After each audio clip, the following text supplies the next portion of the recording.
Hey, everybody, let's start with a little music. I wrote this in GarageBand.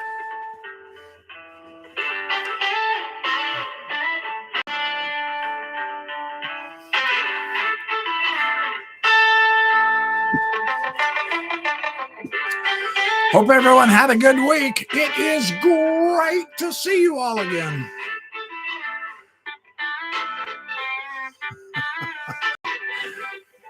Looks like Doug Vincent and Sploinky Doink. How you guys doing? Hope you had a good week. Happy Easter. Woohoo! There's probably only going to be 2 of you tonight.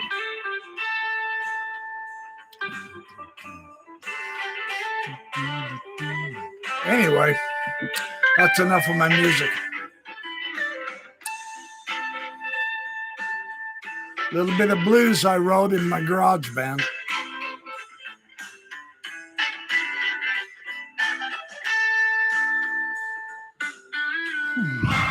I just woke up from a nap, so I got to wake up. I've got a good show tonight. I found lots of good crap.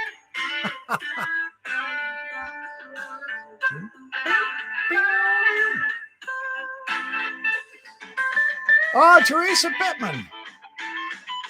Good to have you. All right. Anyway, that's enough of that noise. Actually, it's good music. Okay.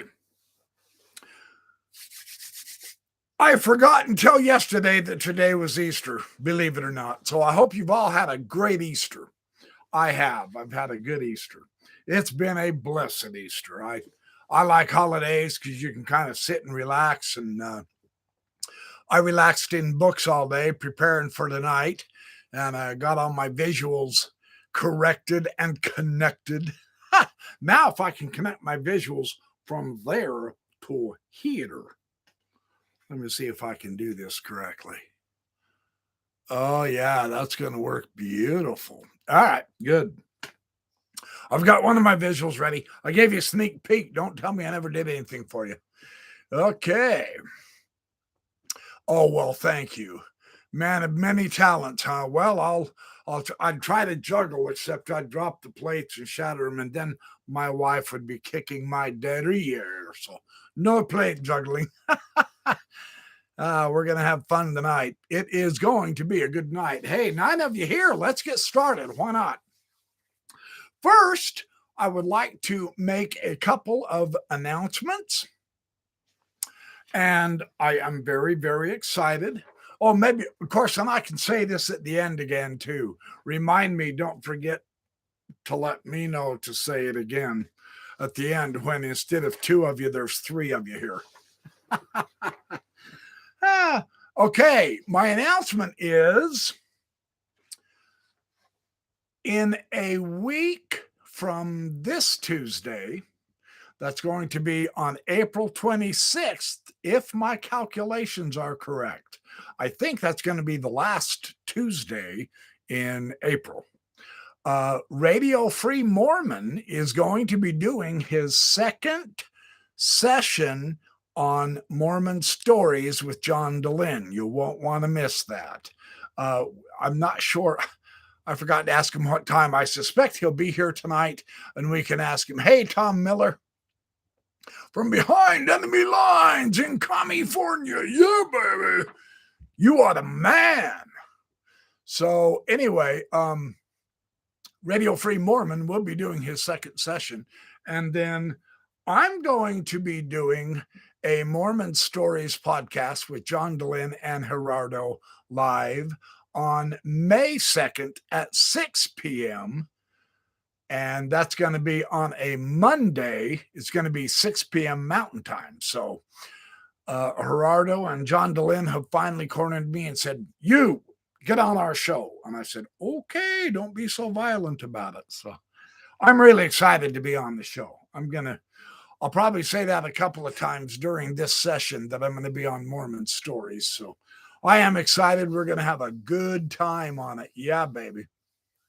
Any preview on the content? Yes, I'm going to be talking some more on the Joseph Smith Papyri, more my story of why I can't be an apologist, many of the errors in the interpretations of Joseph Smith, etc. So, yeah, happy pagan Easter, Tom Miller. Absolutely. Hey, Dan Vogerl, welcome, welcome.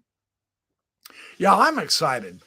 So, looks like we're all rounding up. So let me get started on this. I don't want to take too much time. 4 minutes in, and I love all of you, but I got to take a swig of my crystal clear mountain cooled refrigerated water.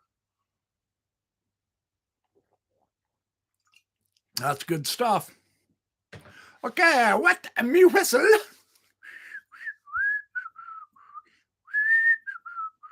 Man, I can't whistle. We're spit. So there you go. Patty Cake, how you doing? Good to see you.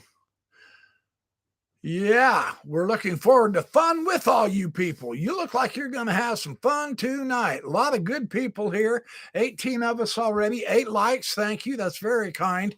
Okay, Dan Vogerl in the house.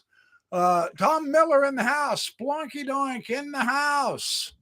Doug Vincent in the house. Patty Cake and Teresa Pittman. All of you wonderful people are in the house. So let us proceed. Dan Vogerl.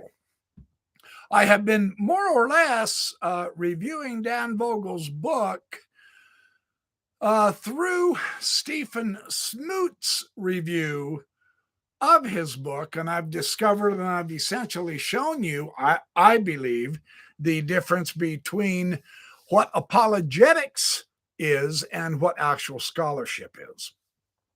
And Stephen Smoot has what it takes to produce good scholarship when he decides to, is my take on, and I say that from reading quite a few of his entrees on the internet with various different types of articles and or / types of book reviews. His book review of Dan's book is not so premium, in my opinion, because my suspicion, based on how Smoot basically skipped 90% of the first chapter and the entire second and third chapters of Vogel's book, told me that he probably didn't read the whole book.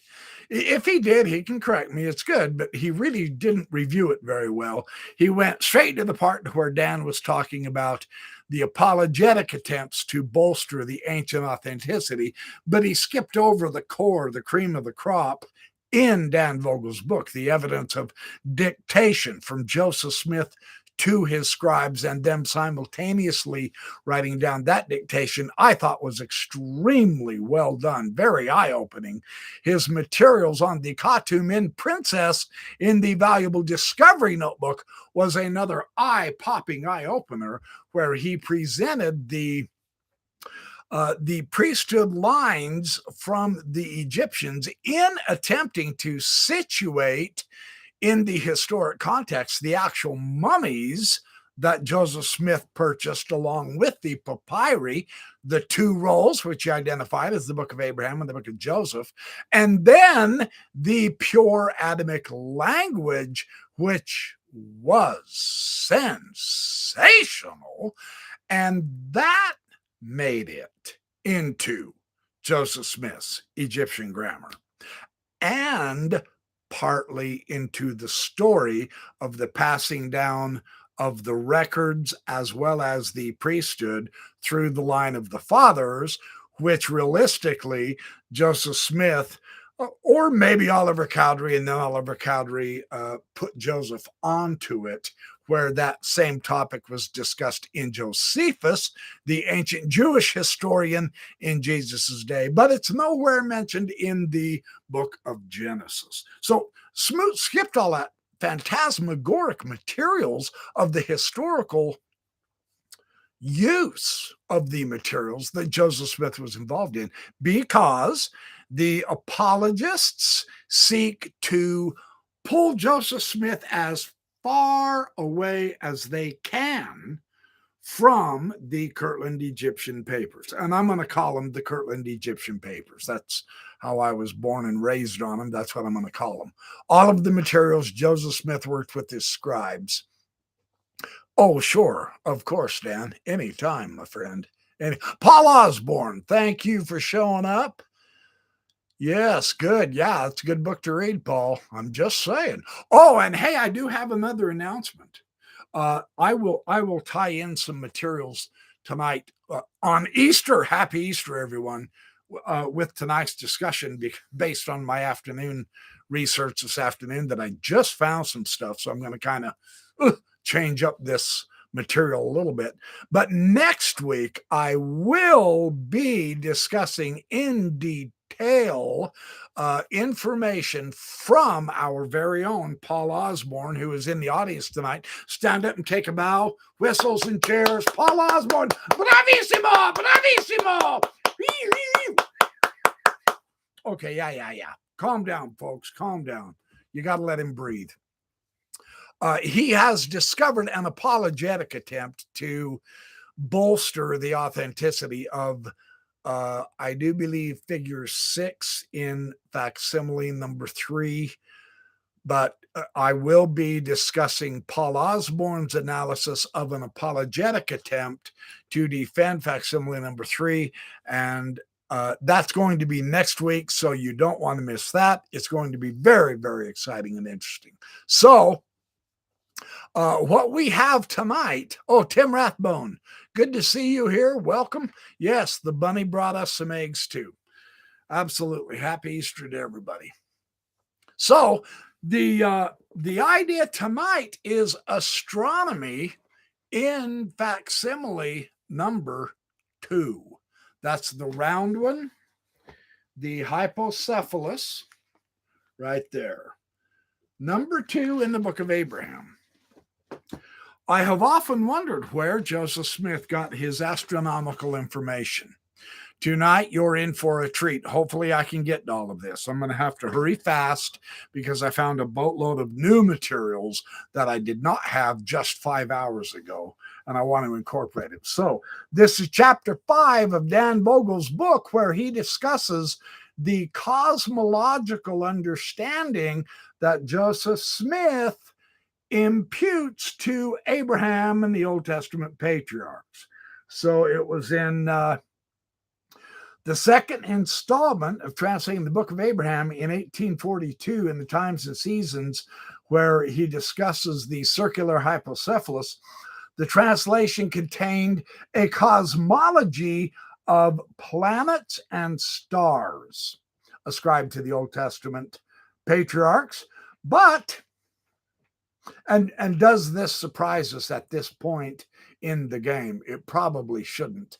But hey, Gerardo, good to meet you. I just made my announcement that I'm coming on with you and John DeLynn on May 2nd. So back me up here, would you? Yes, I'm going to be on Mormon Stories May 2nd, 6 p.m. Monday. Yeah, baby. Welcome. So, it doesn't surprise us that the cosmology that Joseph Smith said Abraham understood is not the ancient cosmology. There's no flat earth. There's no starry dome in the sky of the firmament, etc. So it was both a mixture. It was both unique and consistent with what was understood by astronomers and natural historians in the mid-19th century.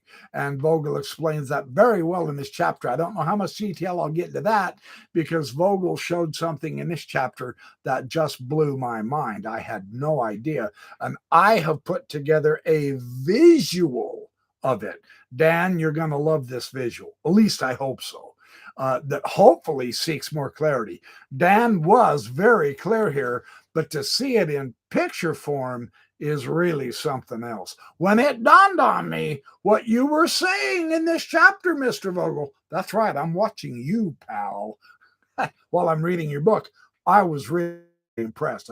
Wow, I did not realize that. We have some new clarifying connections that are real nice here. Now, with the invention of the telescope, of course, astronomers wondered if all of those planets out there that they were looking at were inhabited as well as ours. And they utilized some of the biblical verses, Isaiah 45:18. God created the earth not in vain, to be formed and inhabited. And the Reverend Amos Pettingill, which Dan Vogerl brings up, 1780 to 1830, he reasoned that God, of course, in his infinite wisdom, created and caused the earth to be inhabited, not only us, but the cosmos as well. He was acting consistently in creating them, not in vain, but to be inhabited. And in his book, A View of the Heavens, or Familiar Lessons on Astronomy, published in 1826 in New Haven, Connecticut, so this is right in Joseph Smith's backyard, adopted to the use of schools, Pettingill concluded that the planets are evidently calculated and designed to accommodate rational beings. Well, maybe most of this world's group of people had better go over there then, because we're beginning to get irrational around here on this planet. I'll tell you what, we got to be careful. We're getting ourselves into trouble, aren't we? Many circumstances constrain us to believe that they are filled with inhabitants and that every fixed star illuminates worlds peopled with creatures like ourselves, but not involved with us in rebellion against the Creator. That's Pettingill. And then it is against this backdrop of the inhabited cosmos that Joseph Smith developed his cosmology. Now, this is chapter 5. I'm on page 120 now. Not to take anything away from Vogerl, but his example using Pettingill is excellent, and it is correct. But there's a lot more to this than what Vogerl led on. Now, I understand today that it's probably criminal to try to publish everything you know into one book so that it's 4 inches thick so that you can give the full context. We've been brainwashed by our dumbing down society and government at this point, and in our school systems that is going clearly pure to pot, that we're not allowed to think for more than 10 minutes, and we really shouldn't have to buy big books and spend time studying and learning, which is bunk. However, I'm not criticizing Dan Vogerl. I'm saying he's giving us the correct nuance here, but there's another book here by Michael J. Crow, The Extraterrestrial Life Debates from 1750 to 1900, that is absolutely fantastic in showing that on both sides of the Atlantic now, in the United States, in the it started in the 1700s and it went all the way up into the 1900s as far as that goes, but also on the other side of the Atlantic, in Scotland, in the UK, in France, in Germany, all over Europe, this subject called plurality, they call it plurality, the plurality of worlds with living beings, was fundamentally the topic that society wanted to discover and know more about, especially, as Vogerl properly pointed out, with the invention of the telescope, and Herschel and many of those people who were using the telescopes, coming up with new astronomical information, even the mathematicians, Carl Friedrich Gauss, several of the philosophers, the poets, everybody was getting in on this subject. It was the big subject. And then guess who came along and really put a wrench in the works? Thomas Paine, Age of Reason. And he said, the plurality of worlds destroys Christianity. And of course, the Christians took umbrage with this. They were highly, seriously offended, and they said nothing doing. Okay, Radio Free Mormon, welcome. I will give you some top-notch good stuff. This is the right place. I have already bragged upon you. And I will continue to do so for the next 250 years, just like I do on all of you in the audience, because every one of you are spectacular. In this text, let me show you the fullest measure of this topic. Paine caused a gigantic argument on both sides of the Atlantic with this plurality of worlds refuting Christianity. They began to gather together all their information and their analysis and their logic using the most current up-to-date astronomy and the knowledge there. And in America, from 1800 to 1840, the intensity of this debate on Jesus being the God of all the worlds, did his atonement affect only this world or was it universal?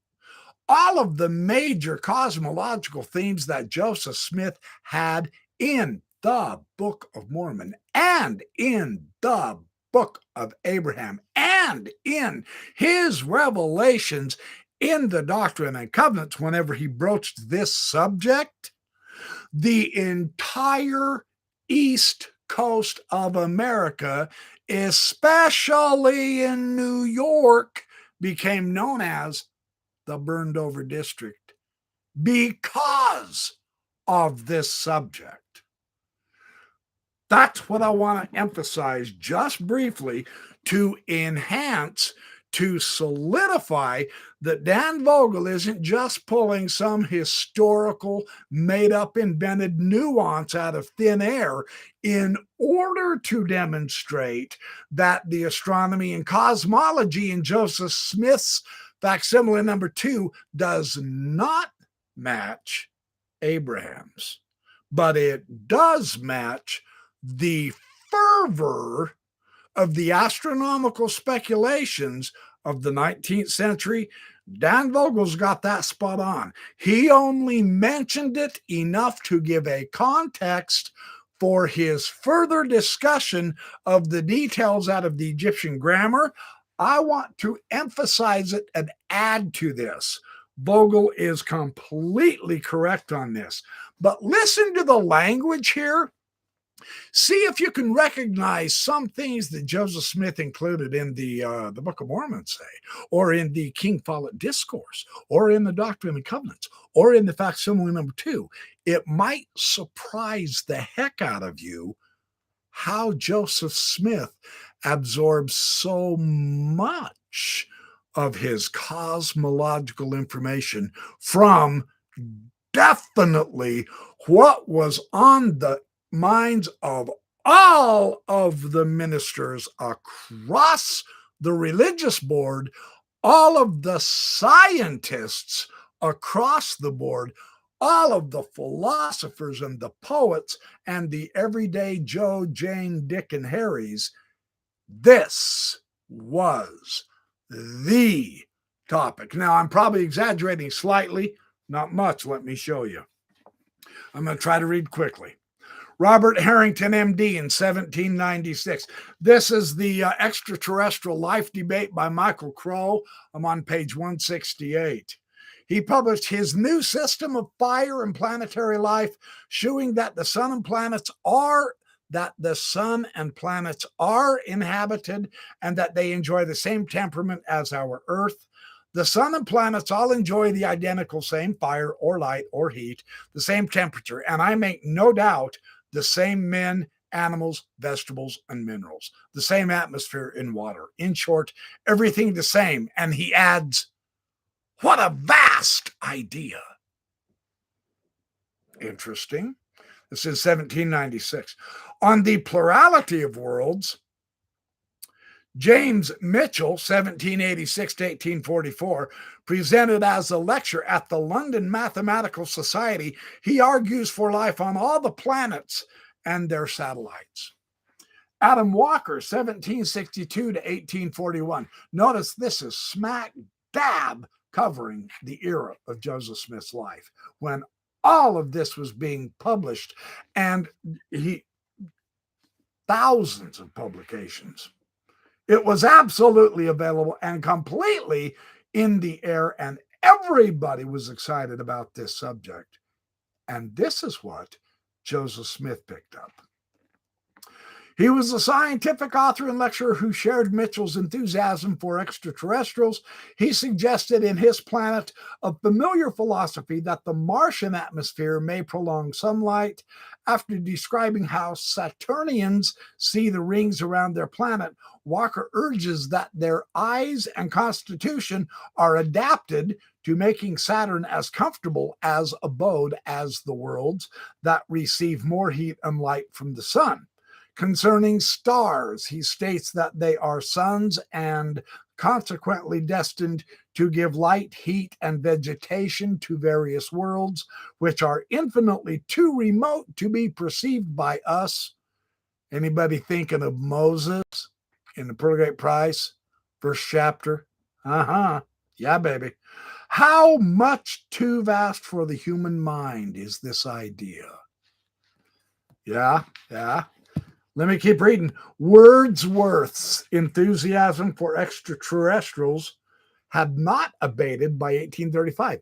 William Wordsworth, one of the most famous of all poets, was writing about this subject all the time. Lord Byron, 1788 to 1824, also employed the cosmic voyage theme. I'm on page 170 now in this book. Pluralism is especially prominent in the writings of Percy Bysshe Shelley, 1792 to 1822. Shelley's Prometheus Unbound in 1820 says, "Then see those million worlds which burn and roll around us. Their inhabitants beheld my sphered light wane in wide heaven." Andrew Fuller, 1754 to 1815, he urges that pluralism is at most probable that it can be reconciled with both Christianity and Scripture, that if pluralism is correct, then the Christian doctrine of redemption is strengthened and aggrandized by it, that possibly only men and angels have apostatized, and that even if extraterrestrials sinned, Christ's incarnation and redemption on the earth are competent to fill all and every part of God's dominion with everlasting and increasing joy. If that doesn't sound like Joseph Smith, what does? Yeah, I'm not done. Hang on. Reverend Edward Nares, 1762 to 1841, says, "Man is but a speck in the universe, and God is infinite, and moreover is the maker of myriads and myriads of such worlds as this, and perhaps of myriads and myriads of different and distinct races of intelligent beings. Although this earth may not be the unique abode of life, Nares asserts that it is the only planet which God became incarnate and performed redemptive action, the one great manifestation to accomplish the redemption of all flesh." Can you say Book of Mormon, people? The effects of Christ's redemptive efforts on this earth, however, are spread in some way inscrutable to us, to every rational creature, throughout the mighty firmament. The universal atonement, 2 Nephi. Furthermore, Nares suggests that Nehemiah 9:6 might literally be translated from the Greek as, "Thou, even thou art God alone, thou hast made the worlds, the universe of worlds, with all their inhabitants, the earth with all things that are therein, and thou fillest the whole with life, and the inhabitants of the worlds worship thee." Does that sound like familiar Mormon doctrine from Joseph Smith? Furthermore, on page 176 now, and again, Adam Clark, 1762 to 1832. Vogel touches on Clark, which I will get to, but I wanted to get to it in the extraterrestrial life debate. As well, Clark's commentary, even before reaching Genesis 1 2, find an elaborate table of data on the planets and satellites, and by Genesis 1:16 we are informed Dr. Herschel's discoveries by means of his immensely magnifying telescopes have, by the general consent of philosophers, added a new habitable world to our system, which is the sun. After elaborating on this, he comments concerning the moon. There is scarcely any doubt remaining in the philosophical world that the moon is a habitable globe. Moreover, analogy implies that all the planets and their satellites are inhabited, for matter seems only to exist for the sake of intelligent beings. The stars, he explains, are suns, each having an appropriate number of planets moving round it. Consequently, there are innumerable worlds. He expands on this point in his commentary. Every star is a sun with its peculiar and attendant worlds. Thus, there may be systems of systems in endless gradation up to the throne of God. That's a serious key to Joseph Smith's cosmology, as Dan Vogerl shows, which I will get to. I just wanted to let you know that when I read this from Dan Vogerl, there could be some apologists who say, oh, Vogel's just misinterpreting or pulling stuff out of thin air. No, he is not. Dan Vogel's scholarship shows it is not apologetic because he goes to the evidence. I found more evidence for Dan Vogerl in an entire different source that I do not believe he used. He could have, but he didn't. And so I get the good pleasure of using it, which helps confirm Vogel's view of where Joseph Smith's cosmological ideas came from. This is critical. Reverend Timothy Dwight, 1752 to 1817. I'm on page 175 now. He says, the countless multitude of worlds, with all their various furniture, with his own hand he lighted up at once innumerable suns and rolled around them innumerable worlds. All these he stored and adorned with a rich and unceasing variety of beauty and magnificence, and with the most suitable means of virtue and happiness. Throughout his vast empire, he surrounded his throne with intelligent creatures to fill the immense and perfect scheme of being. In the next sermon, turning to the omnipresence and omniscience of God, Dwight stresses the power of a God who can comprehend a universe inhabited by beings emphatically surpassing number. Book of Moses, anyone? This is very interesting.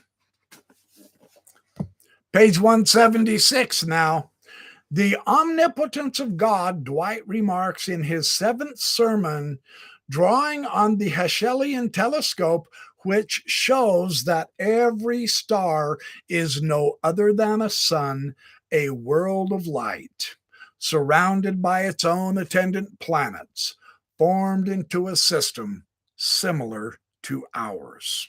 That is very important for Joseph Smith's cosmology.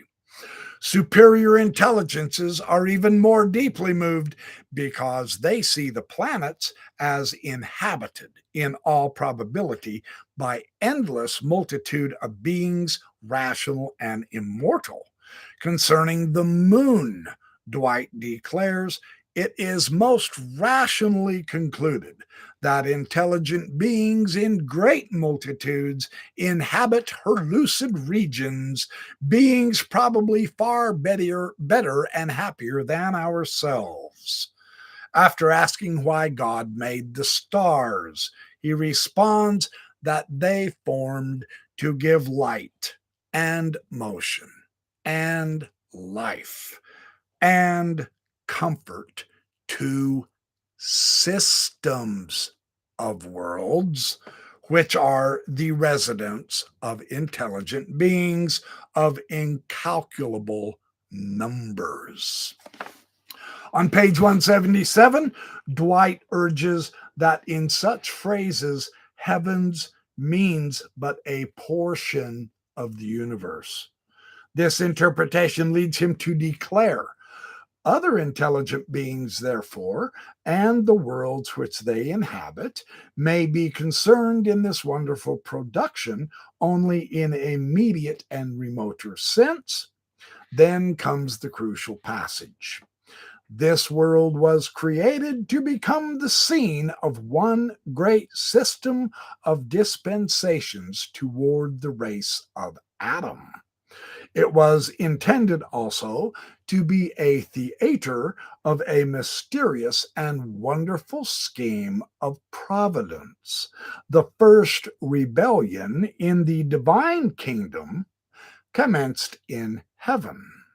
The second existed here. The first was perpetrated by the highest, the second by the lowest order of the intelligent creatures. Book of Abraham, anyone? Chapter 3. Yeah? Are you getting all this? Book of Moses, his cosmology. It was definitely being talked about, argued about, discussed, and philosophized by lots of people for decades, mind you. Yes. Dwight's sermon at Yale were very influential. In some years, as many as 1/3 of the students at Yale went into the ministry because of his talking about the plurality of worlds and the inhabitants. 1/3 of the students. That is astonishing, you guys. Wow.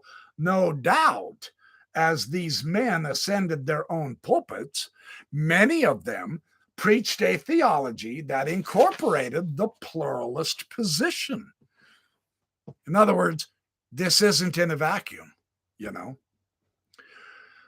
I'm on page 178 now. Jacques Necker, 1732 to 1804, the Swiss finance minister of Louis XVI. In 1800, in one of his published books, which reveals an author devoted to natural theology, the great chain of being and the doctrine of plurality of worlds. The first discourse of the existence of a supreme being stresses God's power and God's goodness in maintaining a universe composed of innumerable suns which serve to illuminate planetary spheres, to direct their rotation, and to illuminate everywhere animate beings. I mean, this is facsimile 2 language, you guys, right? I mean, wow. Sensitive beings, and perhaps more wise, more grateful than we are. Necker goes on to urge, citing Lambert as his source, the probable existence of 500 million terrestrial masses traversing in an ecliptic orbit the vast extent of our solar system.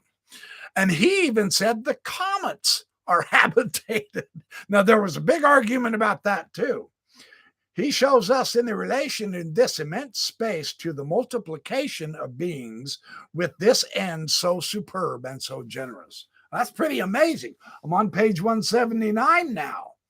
And he says, Oswald, from his father's manuscript Reflections on Death, says, "Oh, innumerable worlds, which to our eyes fill the infinity of space, unknown communities of creatures of God, communities of his children, scattered in the firmament and arrayed under his vaults. Let our praises join to yours. Families of people. Now, he's talking about the inhabitants scattered across the universe. He calls them families of peoples, families of nations, assemblages of worlds. You speak with us. Glory to the master of them all, to the king of nature, to the God of the universe. This point is illustrated even more effectively from the writings of Jacques-Henri Bernardin de Saint-Pierre, 1737 to 1814. Harmonies de la nature. I can't pronounce French. I'm trying to make it sound like I can, but I can't. This was which, after its 1815 publication, available to Joseph Smith or people around him, in both French and English, attained widespread popularity. The ninth and final book of Harmonies, that devoted to astronomy, contains an enthusiastic endorsement based on analogy and teleology of life, not only on all the planets, but also on the sun, the moon, and the comets. His suggestion that the sun should be the receptacle of the Earth's inhabitants in a future stage of existence was made in all seriousness. Anyone say Brigham Young? Did I hear Brigham Young's name spoken? You bet I did. Parley P. Pratt? Absolutely. Orson Pratt? You betcha. Joseph Smith? Didn't quite go that detail, but he had it in the air. I'm on page 180 now. Louis Cousin Despereaux. I have no idea if that's pronounced right. 1743 to 1818.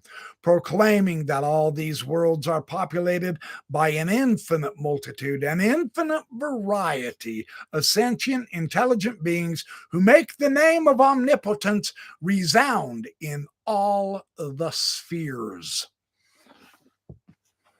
Probably the most prominent French literary figure of the early 19th century was Vicomte Francois René de Chateaubriand, 1768 to 1848.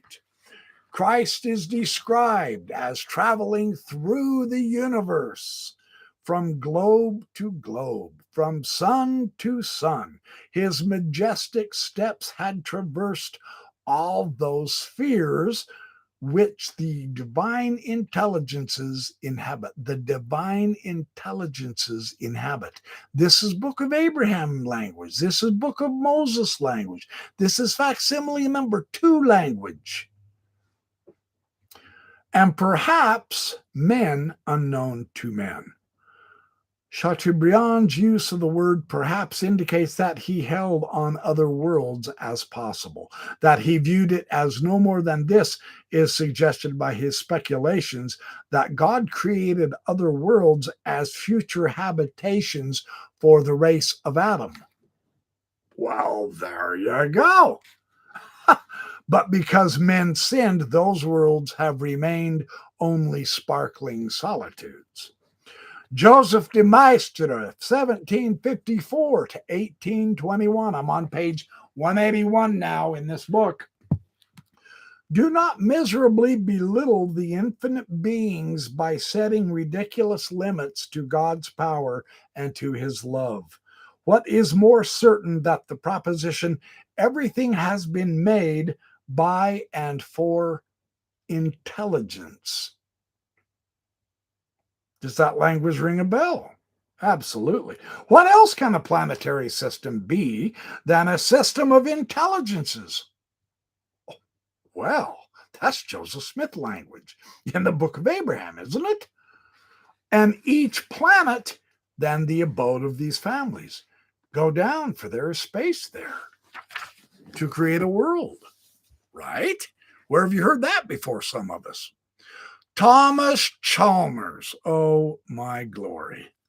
Thomas Chalmers, on the other side of the ocean, was the singular most popular evangelical principle all over Europe, and he sold tens of thousands of copies through the course of 9 editions in the first year of his publication, and his stuff immediately came over to America and was absolutely read by everybody who was anybody.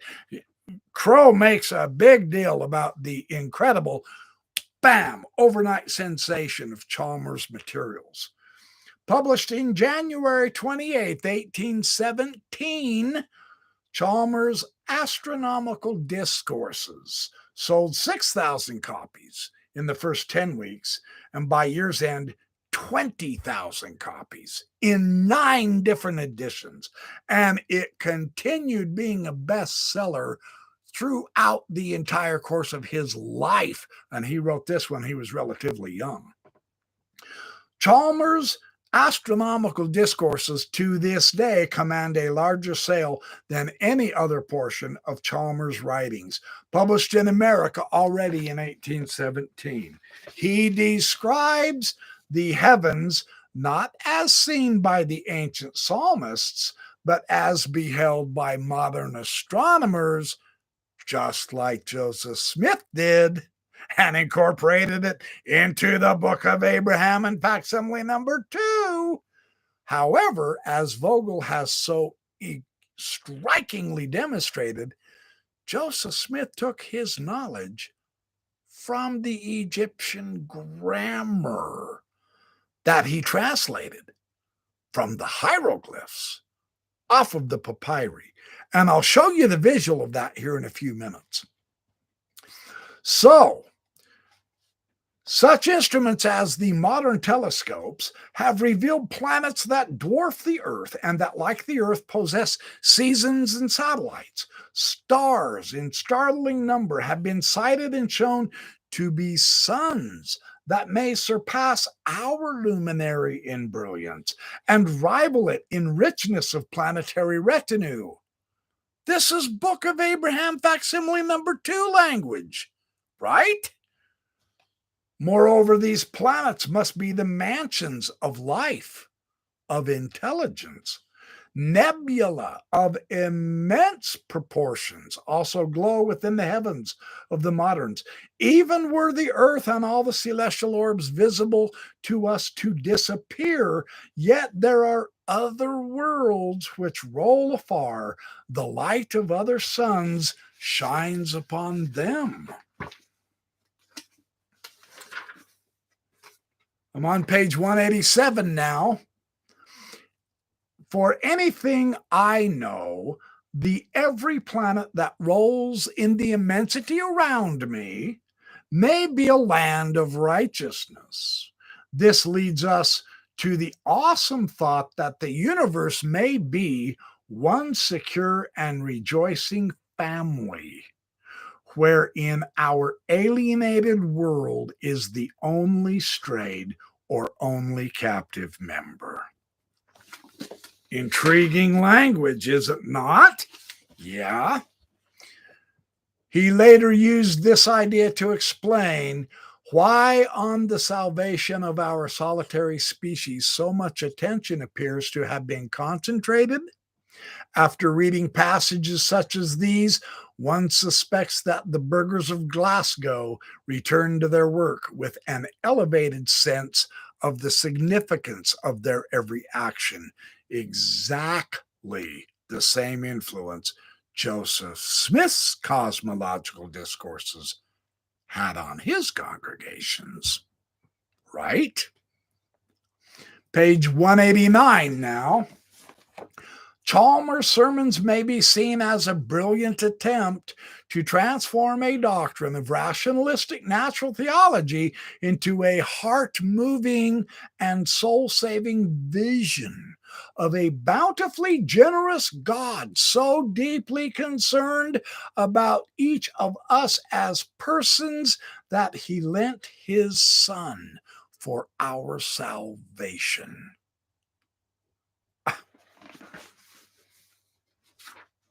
I mean, that's Joseph Smith language and concept all the way in the scriptures, isn't it?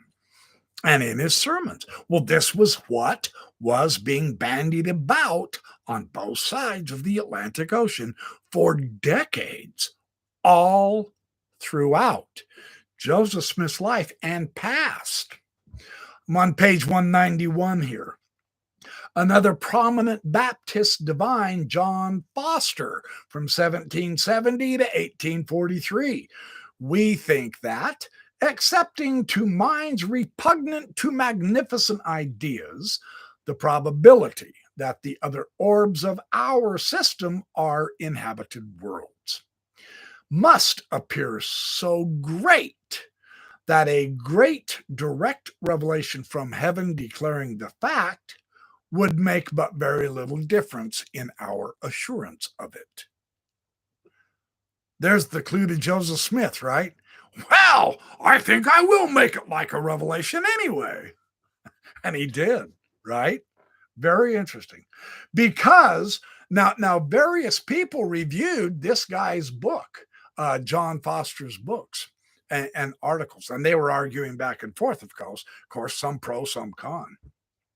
One of the reviewers, and he weekly questions the plurality doctrine. It's not surprising that none of them expresses any hesitancy at Chalmers' attempts to associate plurality of worlds with Christianity.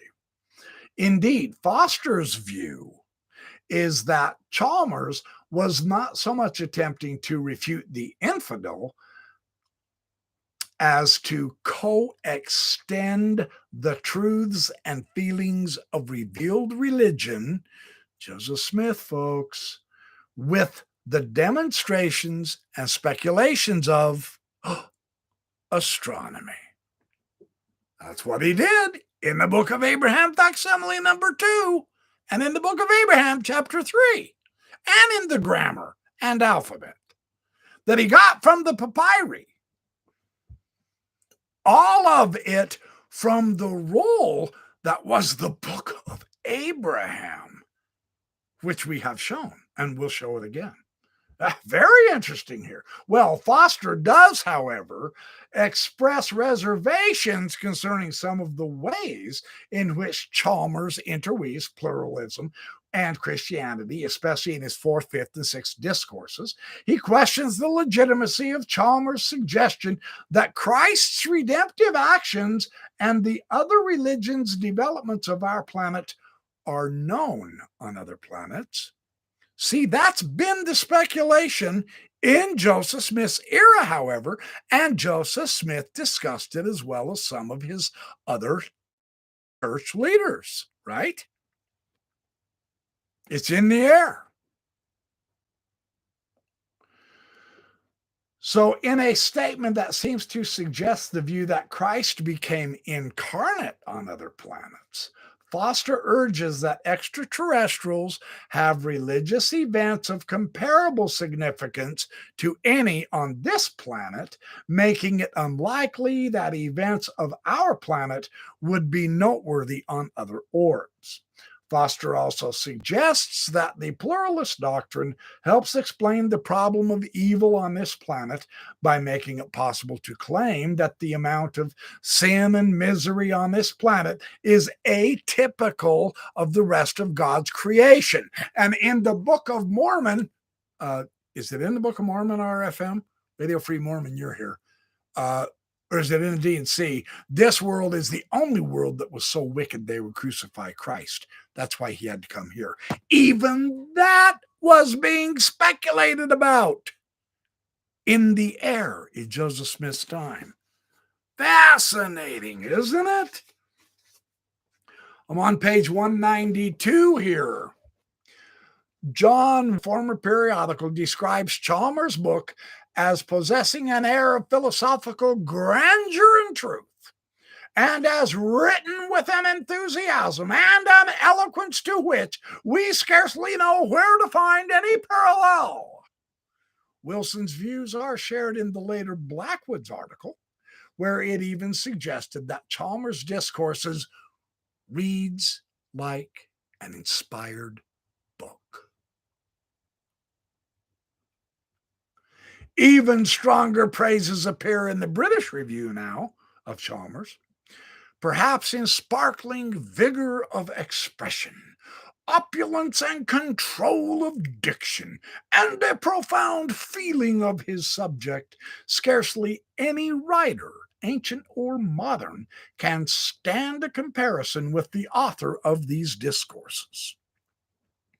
A middle position is taken in the Eclectic Review, where Foster states, "No readers can be more sensible to its glow and richness of coloring, but there is no denying that it is guilty of a rhetorical march, a sonorous pomp, a shewy sameness, a want, therefore, of simplicity and flexibility."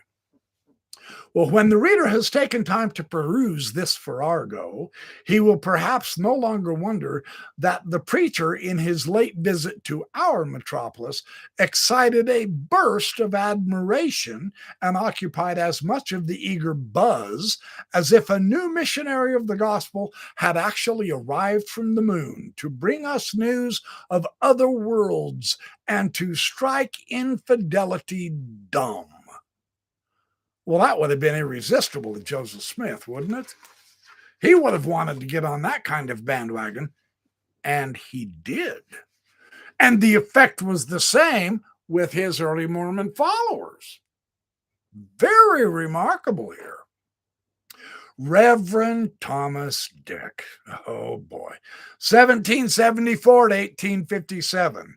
His warmest reception came from the United States, where one writer stated that no author of the 19th century has a higher claim upon the respect and gratitude of the world than the Christian philosopher Dr. Thomas Dick, and Union College in New York bestowed upon him an honorary doctorate. What makes Dick significant in this history is that nearly all of his books were laced with ideas of extraterrestrial life. He wrote 5 main texts. Pluralist passages abound in the Christian philosopher. The connection of science and philosophy with religion. For example, in praising the wisdom of the deity for creating the sun of just such a size and at just such a distance as to refresh and cheer us and to enliven our soil, Dick adds that this does not preclude the atmosphere and physical constitutions of the other planets from being equally beneficial to their inhabitants, some of whom may have no need of sleep. To assert that every star is the center of a system of planetary worlds where the agency of God may be endlessly varied and perhaps more strikingly displayed than even in the system to which we belong.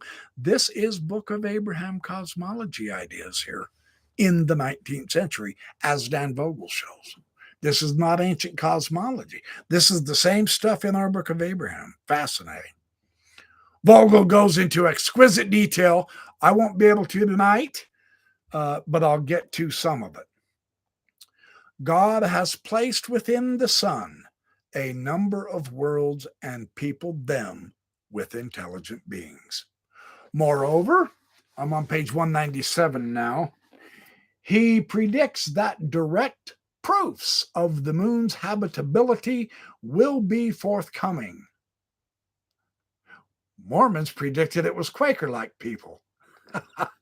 But you see, it was in the air. This is key to understanding facsimile number 2, you guys.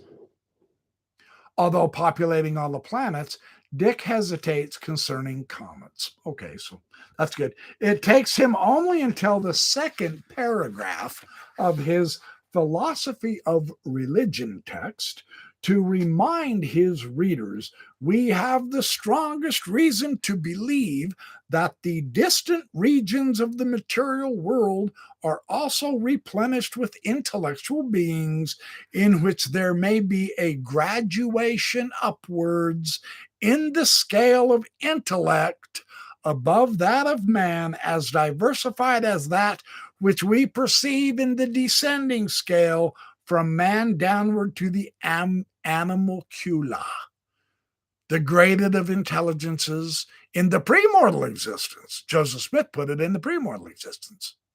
Well, and in the Doctrine and Covenants, he put it in this existence. See, it was very much in the air. That's the point. This is the cosmology Joseph Smith inherited and wanted us to think was in Abraham's day when he was just taking it from his own.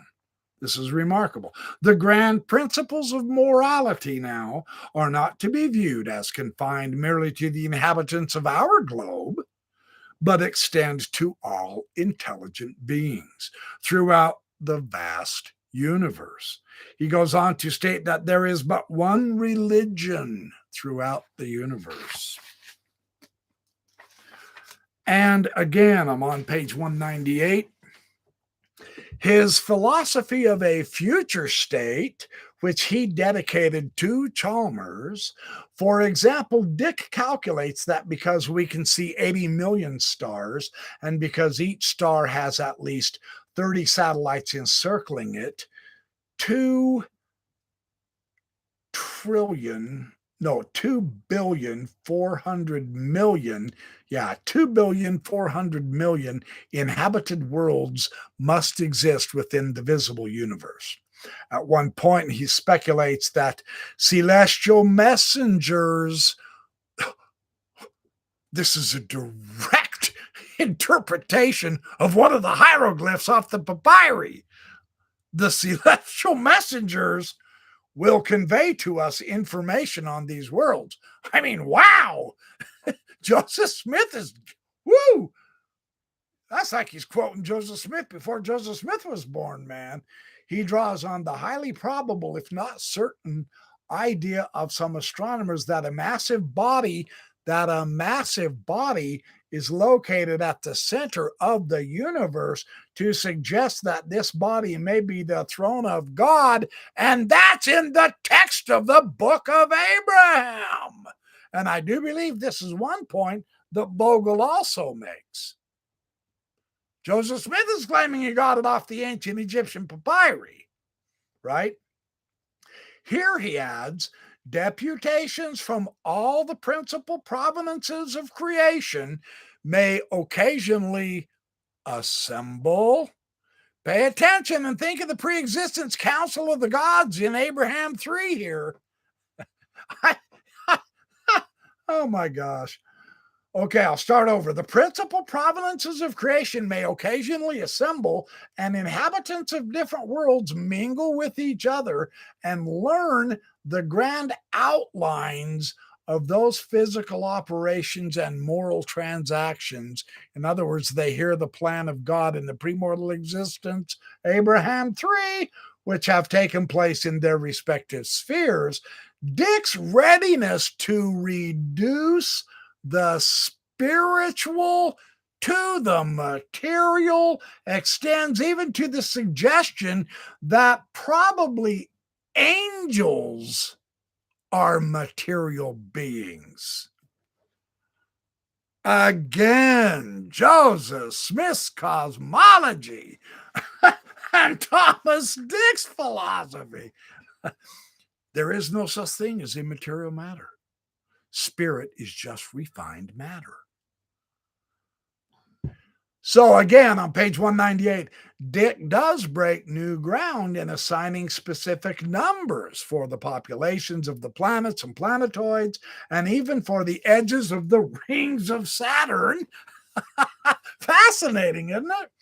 Basing his calculations on the population density of England being 280 persons per square mile and neglecting the possibility of oceans elsewhere, Dick constructs a table in which he assigns every planet and planetoid in the solar system except Vesta a higher population than the Earth.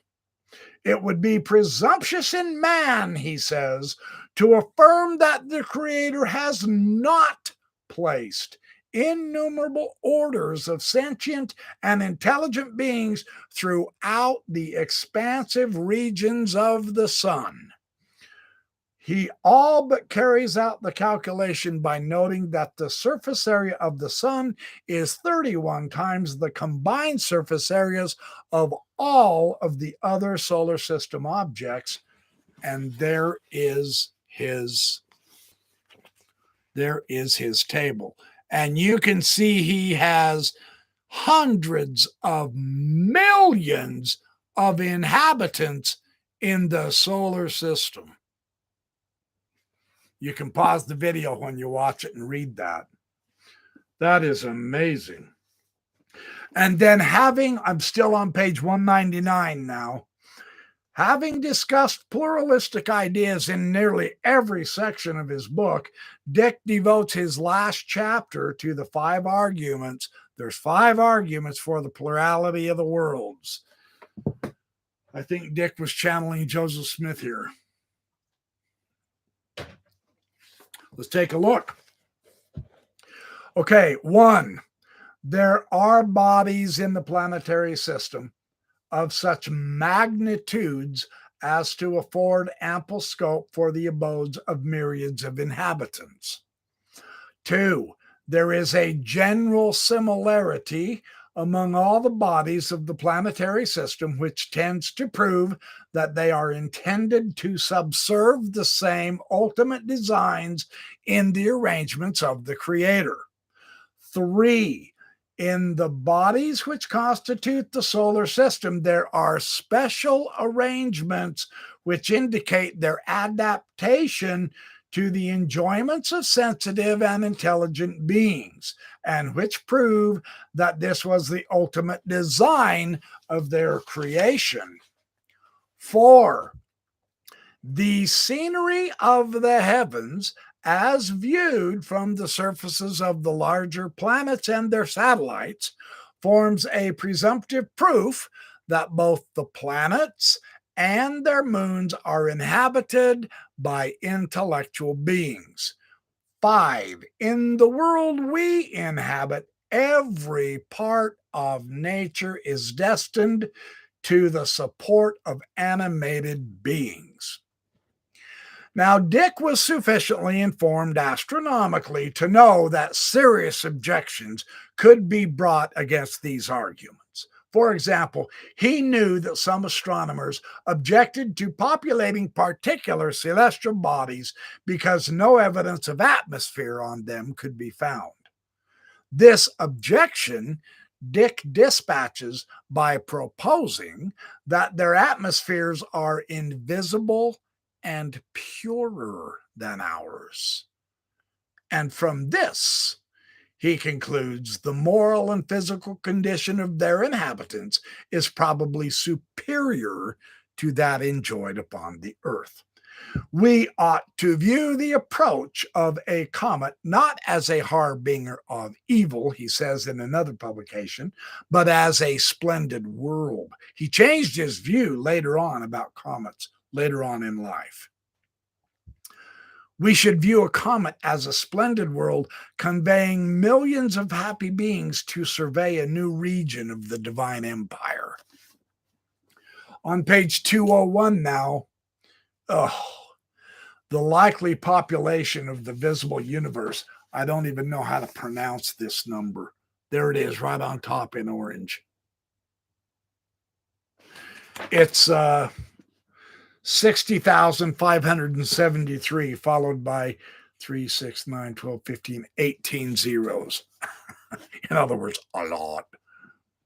So still on page 201. Turning to the question of whether we may ever enjoy an intimate correspondence with beings belonging to other worlds, he suggests that although this is not now possible, man is destined to a future and eternal state of existence where the range of his faculties and his connections with other beings will be indefinitely expanded. In his section on Nova, Dick discusses the views of Samuel Vince, 1749 to 1821. the Plumian professor of astronomy at Cambridge, who in his complete system of astronomy text had urged that the disappearance of a star may be the destruction of that system at the time appointed by the deity for the probation of its inhabitants. Very interesting speculations, isn't it? I'm on page 202 now. The fact of Dick's far-reaching influence, persons as prominent as Ralph Waldo Emerson, as William Lloyd Garrison, as Harriet Beecher Stowe, came to Dundee to meet Dick. And Emily Bronte seems to have borrowed from his sidereal heavens to enrich her poetry. Furthermore, E. Barnard and J. Brashear testified to the role of Dick's writings in leading them into astronomical careers in which they excelled and distinguished themselves. And Dr. David Livingstone revealed in 1857 that it was Dick's philosophy of a future state that inspired him to missionary work. There you go. The effect was the exact same on the early Mormons when Joseph Smith was presenting just all of these ideas into his revelations and translations from heaven and the Papyri, putting them into the Book of Abraham.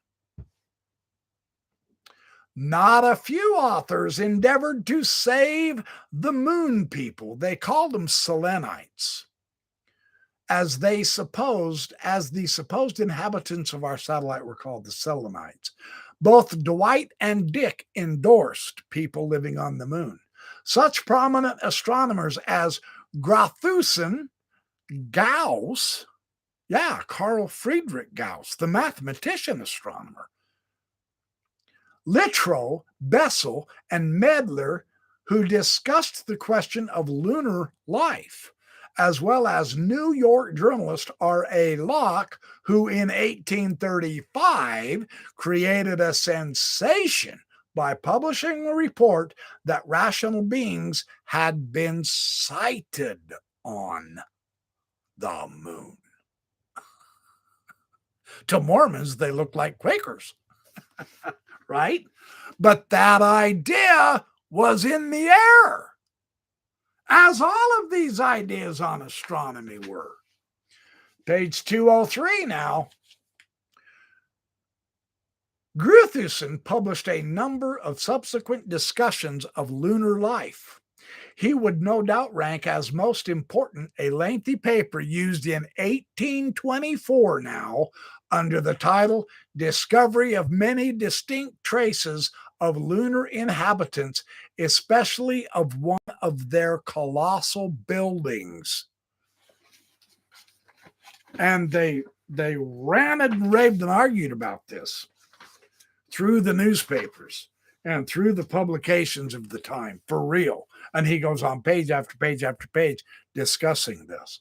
On page 207, in the last year of his life, Carl Friedrich Gauss once again became involved with pluralism.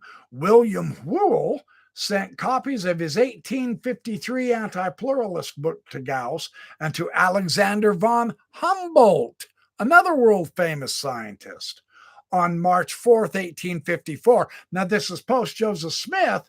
The reason I'm reading this is I'm going to show you that this subject was as prominent and discussed and argued about both before Joseph Smith, during Joseph Smith, and well after Joseph Smith. This is not just an anomaly for 2 weeks that Joseph Smith luckily found out. This was the reason the fervency of the preaching in New York occurred that caused it to become the burned over district, because of this subject, the plurality of worlds. And Joseph Smith is right in the thick of this thing, man. So he had claimed in his book that only the earth can be inhabited. because all intelligent beings are by their nature sinful, and the redemption, the crucifixion, happy Easter. Boy, this discourse is happening to be an Easter message after all, isn't it? Isn't that fun? That's cool. The crucifixion, the redemption, cannot be repeated on the many millions of nebula observed by Ross. Well, Gauss responded on the 5th of May, 1854, urging that the idea that life is limited to the Earth could not be maintained, even by a person who strongly believes in the literal truth of the Christian dogmas. Gauss also faults Whewell, and with him Bessel, whom Whewell had cited in support of his anti-pluralist position, for their rejection of lunar life. Gauss said, "It would be very precipitous to deny, without elaborate argumentation, all inhabitants to the moon. Nature has more means than a poor man may divine."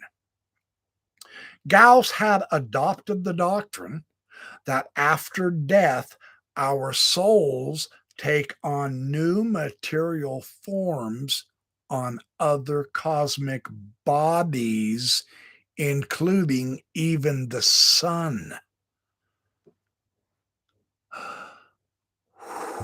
Take a deep breath, man.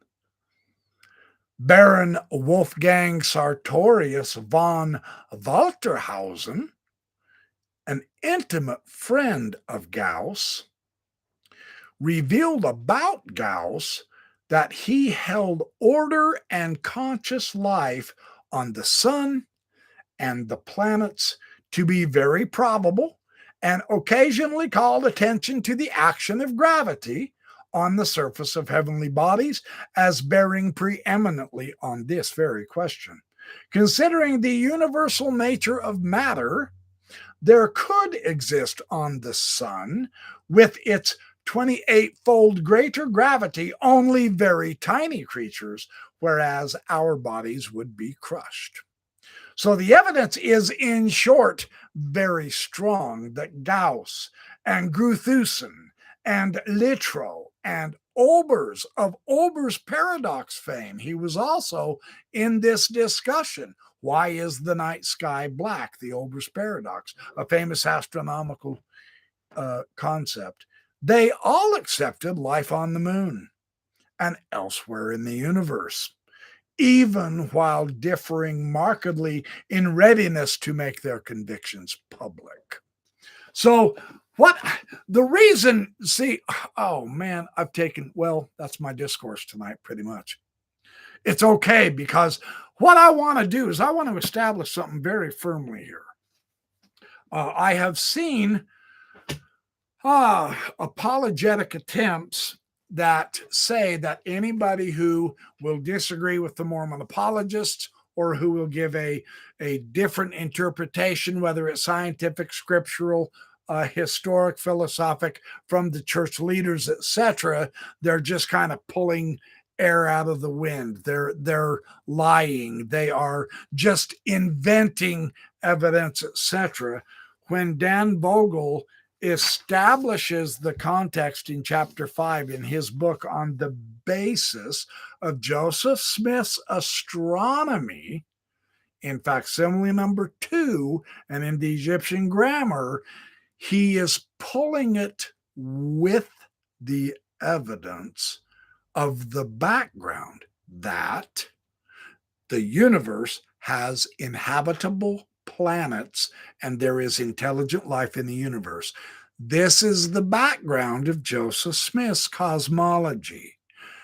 He only mentioned a couple of items because, of course, Vogerl is laser focused. I'm not criticizing Dan Vogerl for doing it this way. I'm saying his laser focus was going to be on the papyri and the evidence of Joseph's translation and his exploration of that, right? So Vogerl did very excellent in bringing at least to our attention I presented vastly more evidence showing that Vogel is not just out there whistling Dixie. That was my intent tonight to show, because this affects so many other revelations, so many other Joseph Smith sermons, so many other translations and philosophical concepts with which definitely, I mean, you can read all about this in the Journal of Discourses, man. The Pratt brothers, both Orson and Parley P. Pratt, picked up on this enormously. Brigham Young picked up on it. Heber C. Kimball, in kind of his dunderhead pioneer way, tried to discuss it. Orson Hyde, it's all over the place on this cosmology of the eternal worlds, the premortal existence of spirits as an analogy, one intelligence above another one, etc. All of this grand plan of God was in the air. And that's really important when it comes to getting to the papyri and the hieroglyphs. And that I've taken up enough of your time. It's Easter night. I apologize. I did not get to the full subject of Vogel, and I will do so next week. I will continue this, and then the week after that, I will pick up Paul Osborne on his showing the apologetic efforts of supporting facsimile number 3, figure 6 is completely faulty. And in the meantime, if I can say, while there's a few of you here still, I have an announcement. I will be on the Mormon Stories podcast with John Dehlin and Gerardo on May 2nd. That's a Monday at 6 p.m. Mountain Time. I'd love to see absolutely every one of you here over there. And in fact, I do have another announcement that Radio Free Mormon is also going to be on John Dehlin show, Mormon Stories, completing his it's going to be his second time on Tuesday, I believe April 26th. If I'm wrong, he'll correct us in the comments. So why don't I take just, 15 minutes or so and chat at you? I want to save the rest of Vogel's materials for an actual formal presentation, because how Vogel does this is so cool. And I want to take the time. I don't want to feel rushed. I've given you some fantastically excellent support for Vogel's opening idea as a background, and that's what I wanted to establish because it's so fantastically interesting. So anyway, that's what I wanted to talk about. And I also want to read off some of the definitions into facsimiles and all that. So for the next 10 minutes or so, let's just say Happy Easter to each other. I'm basically done. Yeah, it looks like you guys are already talking about the books of Moses and the books of it. Good, because that's what I wanted you to get. I wanted you to get the idea that even oh, thank you, fine business operator. Yeah, baby. You are wonderful. Thank you. That's a very kind donation. If any of the other of you have donated and I missed it, I apologize. Thank you so much. I appreciate that. That means a lot to us who put a lot of effort and time into these wonderful, informative books that we get to read and share with you. And we love doing this. So that's very nice. Well, thank you, Dan. I will complete your chapter, but yeah, you really got me. You really got me hopping when you actually showed that this was the basis, astronomically, philosophically, if you want to approach it that way, for Joseph Smith's astronomy. In fact, facsimile number 2, because I've often thought through the years, where did he get his astronomical stuff, his astronomical stuff? And when you gave the idea, and I think he showed enough evidence to at least generate the conclusion, but I wanted to show how vastly wide and deep and all-inclusive that kind of a background was. It saturated Joseph Smith's life. And I know you're well aware of that. And so I just wanted to emphasize that. So, yeah, it was a lot of fun to see this. And again, I'll encourage all of you, if you can, read Vogel's book, man. It's the best thing in print so far. Oh, thank you, Radio Free Mormon. That's very kind of you. You're very generous, my friend. When we get together, I'm going to buy you a steak, dude. Steak and beer. Yeah, baby. Hey, other sheep, welcome. Welcome. Thank you for coming on. Just off work. We'll rewind tonight. Yeah, happy Easter. Yeah, I'm just finishing up. I got the absolute beautiful background context that Vogel described. I emphasized that and added the evidence to his claim, which is fundamentally spot on. And I just want to keep that clear in case there's others who will say, well, no, Vogel's miscontexting this, or Vogel is a critic, always takes things out of context and all that. Uh-uh. Nope, I'm not going to let crap like that fly anymore. There's no way he's doing that. That's just anti-Mormon antis. Yes, the 15 moving. Yes, absolutely, Dan. The 15 moving and fixed stars reflecting the hierarchy. Yes, I will get into all that detail next week. Absolutely. Yeah, that's why I want to stop right now, because that kind of detail in your text is really cool. That was the eye-opening stuff. I won't forget that. Thanks for the reminder. And then not next Sunday, but the Sunday after next. I know it seems like I keep putting off Paul Osborne. I'm not trying to, Paul, but I will tackle Paul Osborne's excellent information on one of the figures on facsimile number 3. He's got some fantastic materials. I mean, I don't know of anyone in print or on the net right now who knows facsimile number 3 and all the basic Egyptological background to facsimile number 3 than Paul Osborne does. I mean, he even rivals Robert Rittner, and that almost sounds blasphemous, but I'm not even joking. Paul Osborne is a jewel, man. So I am looking very forward to sharing his information in 2 weeks from tonight. So, oh, and Goaty McGoatface, good to see you here. Yeah.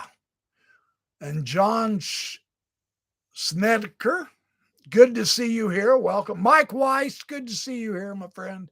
Yeah. And Blessed Patty Cake. Oh, Doug Lyman, good to see you too. Well, we're glad you showed. Oh, William Graves, thank you. Anyway, William Graves, yeah. Teresa Pittman. Oh, thank you, Teresa. That's very kind of you to say. And I'm really glad you could show up. So this is good. We're going to just keep right on buzzing along. We're going to keep right on learning and increasing our knowledge and our ability to see where information comes from. Dan Vogerl has added tremendous clarity, with which I really appreciate. I am trying to add greater clarity as well. I'm actually sharing where I get my clarity from, and I'm finding ways to visually sharpen the clarity. I have some great visuals from Vogel's chapter that he did not put in his book. I came up with them. I'm looking very forward to showing you guys those next week. I promise you'll love these.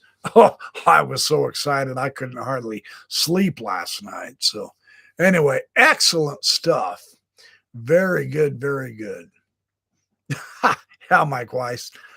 The Moonquakers live on the dark side of the moon. Yeah, that speculation is not offhanded. Because that is how the pluralists maintained their view as telescopes got stronger, according to Crow in his book that I was elaborating on. When the astronomers and scientists finally said, look, really, seriously, our telescopes are powerful enough that we do not see anybody on the moon, the argument was, well, we're looking on the wrong side. They come around every now and then and we've seen them, and then they go live on the dark side.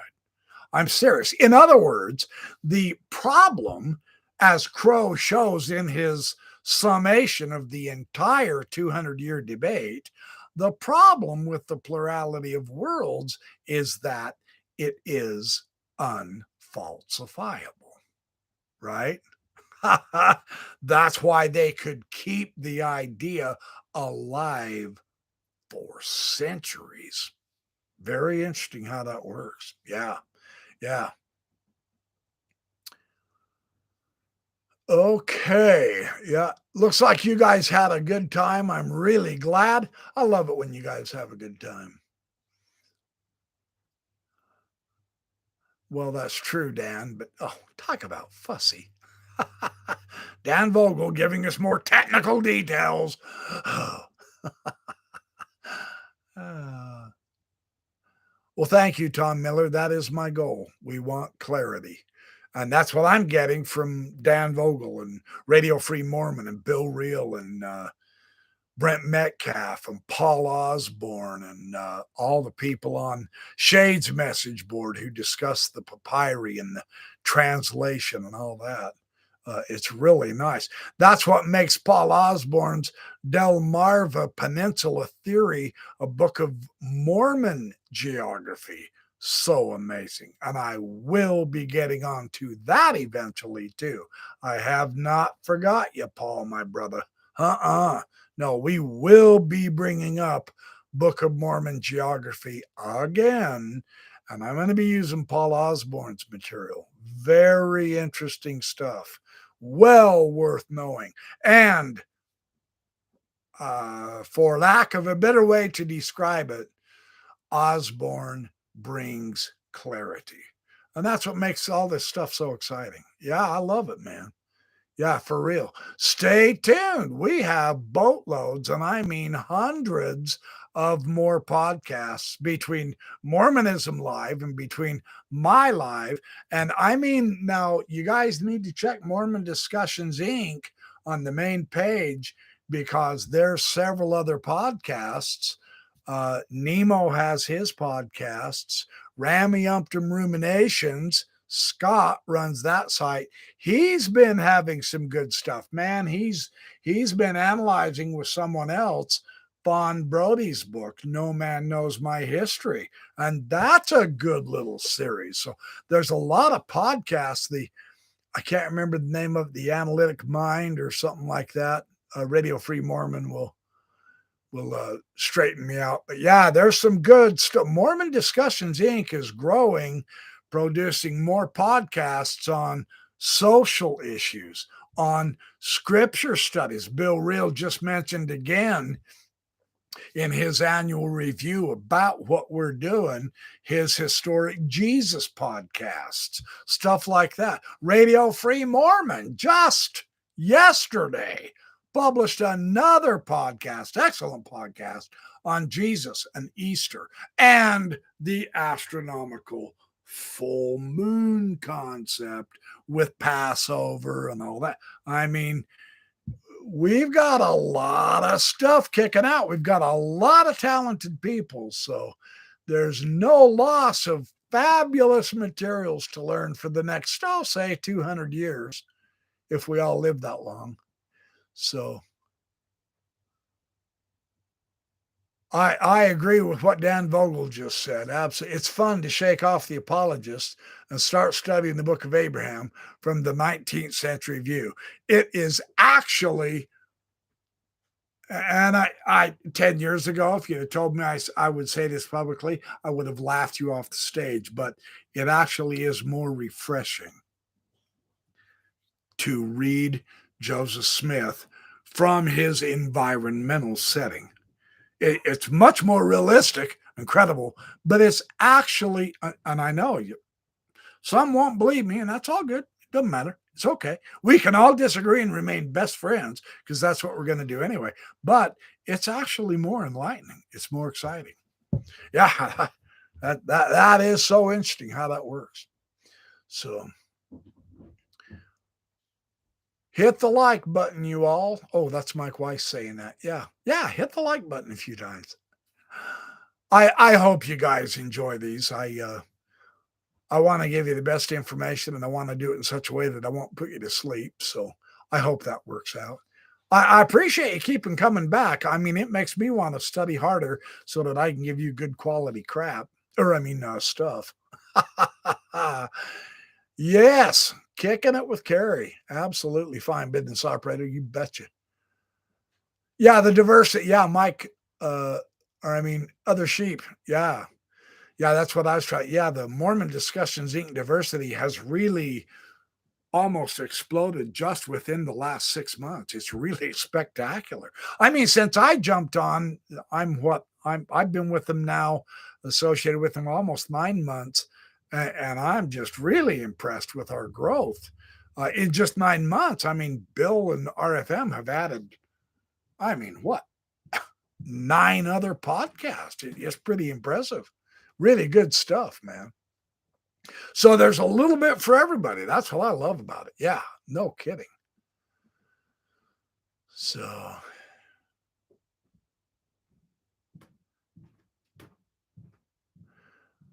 Mike Langley, good question. Does Amazon sell the Once and Future State? I'm not sure. It is an older book, and if it did, it might be somewhat pricey, but you can check and see. I don't have it.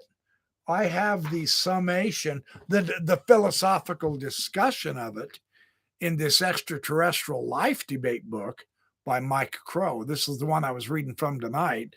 I don't actually have Thomas Dick's book, but I'll bet some of the big college libraries do, I would think.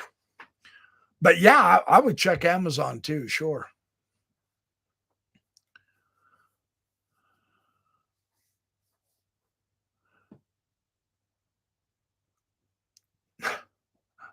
Okay. Uh-oh, it wasn't on Amazon. Dadgummit. Maybe some of the university libraries. I wonder if there's some online. It might be considered a rare book, in which case you might be spending a lot of money for that. I'm not sure. Good question. I haven't honestly looked, but I honestly will. Yeah, that'd be actually fun to have because, I mean, just and really seriously, I mean, let's be realistic. Adam Clark, his Bible commentary, there's no question that that influential book was used by the early Mormons and Joseph Smith, and so was some of the other several famous people who were in the thick of things, in the heat of debate. Of course, Joseph Smith's not going to be ignorant of that. He was sending missionaries out all the time, and then they were coming back and constantly having council meetings. I mean, the history of the church is almost one long, great big 7-book bore fest of descriptions of I was in council with the brethren today from 2 p.m. till 10 discussing church business. But there was a whole lot more than that being discussed, you know. That's where their knowledge was coming from, and they were able to upgrade everybody and all that. So it's really important to get that.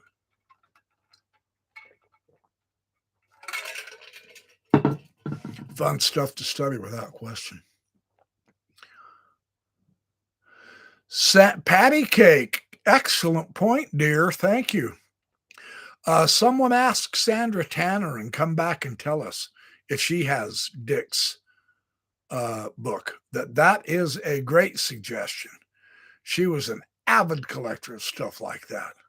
I wouldn't have thought of that. Thanks, Patty Cake. Great suggestion. Yep. The Philosophy of a Future State by Thomas Dick is on Amazon. Same book, yeah. Yeah, that's it. That is it. So it is on. Mike Weiss says it is on Amazon. Yeah, that's the one. How much is it, Mike? I'd like to know. That would be interesting to see. I'll check into it and see. Remember, he wrote 5 different books. $12? Crap, man, I'm going to go order it. That's not bad. Well, it'll be fun because we could find out other stuff that the thing that Crow found is in every single one of his books, the idea of the plurality of worlds was brought into his subject in one way or another. Now, of course, he was like Chalmers in that respect, that he was more of he was trying to evangelize everybody. So we have to be careful about that. But yeah, he was very influential. Absolutely. Boy, I mean, yeah.